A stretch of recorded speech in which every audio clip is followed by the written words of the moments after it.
Yo, what's up? It's your boy Zeus coming in with another guide.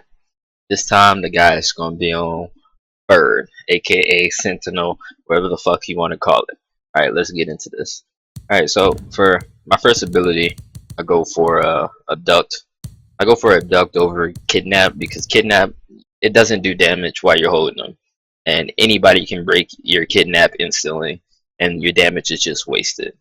You know, that you don't want that to happen, trust me. Alright, the new Sentinel ability, whatever the fuck it's called, they recently nerfed it, so it does a charge up time.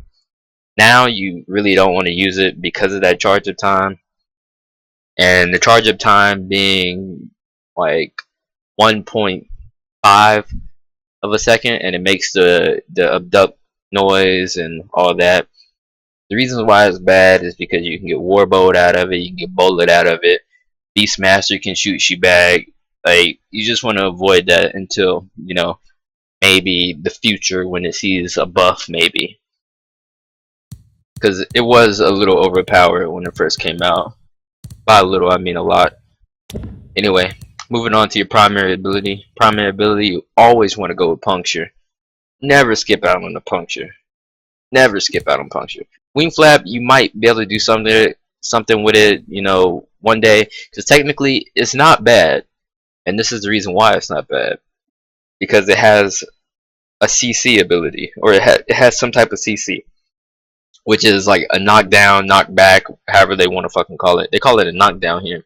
But technically it's a knockback. But anyway, I digress. It's only a 15-second cooldown. 300 damage, decent. But puncture is a 400-second cooldown. Or not 400-second cooldown. 400 damage. 15-second cooldown. And the range of puncture can be rotated around your body. So you can move your mouse in such a way when you use puncture that it hit everyone around you. Wing flap is one directional. So you got to keep that in mind. For my enchants, I go with 2% max health. Because, you always want to have as much health as you can on vampires. It's the most useful thing in the game.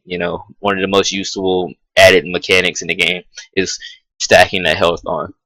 There's nothing else. There's no other enchant that you would rather have other than health for vampires. So I go with the health. Minus 5% wall climb speed. It's not a big deal. It is what it is. But I believe if you have a lot of wall climb speed, if you ever get into a situation where you're in trouble and you need to climb up something short and fly away, I believe that increases the speed in which you climb that and could possibly save your life. But that's something that you would have to test out for your own, because I'm not 100% sure with it. But stick with the max health. 2% is damn, I can't do math right now. 2% is enough. That's all you need to know. 2%. I go with 1% attack speed because the attack speed on Bird is actually very useful when you pair that with barbed talons. It just shreds people. The 1% makes a big difference for the simple fact that it's just slightly faster than what most people would expect. You don't really want to reduce that attack speed because it's just not having reduced attack speed on Bird is just not what you want when you do a drag and puncture combo. When you do that combo, you want to kill them as quickly as possible, fly away, and get back into the battle. You don't want to sit there and linger because you have negative 20 fucking attack speed and shit like that. You just don't want to do that. The 1% helps you kill them a little bit quicker. It gets you right back in the battle quickly as possible. Let me hop back up here real quick. So I'm using Frozen Ascent. It's a special ability. It just has a visual effect of frozen. It's not that big of a deal. I'm not using it because it gives me an advantage or anything. What you want to go with on this is on anything really is 5% max health. It has minus 10% wall climb speed, but that's okay because I'm just using this one because all my other ones are down right now. But typically you want 5% max health, and maybe attack speed. If you can get attack speed on it, you want attack speed or cooldown. If you're using airstrike, you want cooldown. If you using shriek, you want attack speed. Because having your shriek up all the time doesn't fucking matter. It's not going to change a thing. Because after you shriek them the first time, if you shriek them again, it's going to do the same thing the last shriek did. But if you have your bomb up more often, you throw one bomb, it could miss. You could throw another bomb, it could land. You know, it's just damage potential. Having shriek does not give you more damage. Or having shriek up does not give you more damage. Anyway, secondary ability. Shriek. You can switch between shriek or airstrike. It really just depends on like what your purpose is on your team, what you're trying to do. Airstrike can be used to engage fights. You know, it could be used during fights and volleys, or it could be used to go in with deceivers so they're not alone technically. It could be used for all different types of things, moving targets, getting warbows out of the way. It's a good thing to use, but I prefer Sonic Shriek because it gives me a visual wherever people are on the map. And currently, the way the game is set is you win basically by spawn picking other enemies. So when you kill someone in a team fight, you fly around, you look for them with your shriek, you know, and once you find them, you go for them. And their teammates will spawn on the other side of the map away from them because that guy's in combat. Shit like that. It's just really useful for getting a few free kills or a lot of free kills depending on how often you do this type of tactic. But just keep in mind, if you die with your team, you're not going to be able to just spawn in, shriek, and, you know, grab someone randomly. By that time, they're already going to be with their team. But that's what I prefer to use. I rather be able to see where all the enemies are at all times, so I'm never surprised, compared to using airstrike to engage a fight and maybe not see where certain enemies are. But that's my preference. For enchants on Shriek, you want max health, of course, and the second enchant, you want attack speed, but I don't have attack speed because I rarely get to play Nosgoth as much as I used to. So I don't have the attack speed on this, but most likely what I'm going to do is I'm going to try to reroll for attack speed, or maybe I'll just leave it that way. But the 5% wall climb speed, it actually takes away from the 5% of from my other ability. So it adds to the 5% of my other ability, so I don't lose that 5%.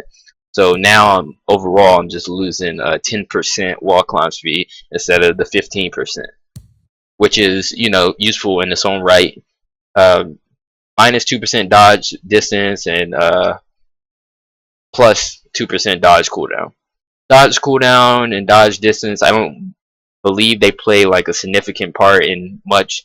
You don't really want to be rolling around the whole lot, and you really, when you're rolling, you don't really want to be rolling forward. You know what I'm saying? So, or not rolling forward, but you don't really want to be rolling far. Usually, when you're using roll on vampires. But I mean, depending on your playstyle, it's really up to you.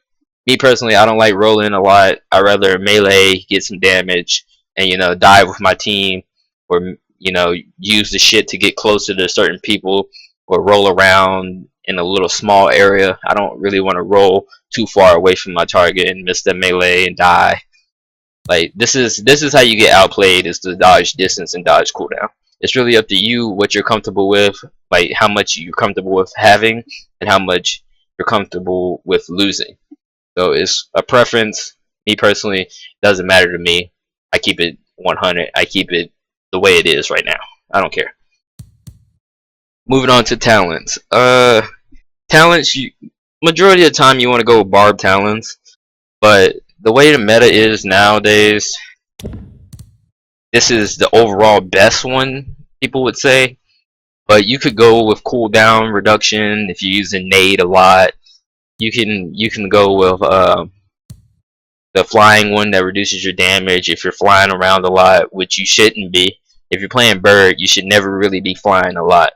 Only fly when you need to or when you're engaged in a fight. Try to avoid you know, unneeded flying because you will get shot out of the sky. It's too easy. You could also use the maximum health, but you know, why do you need to be that tanky in the first place?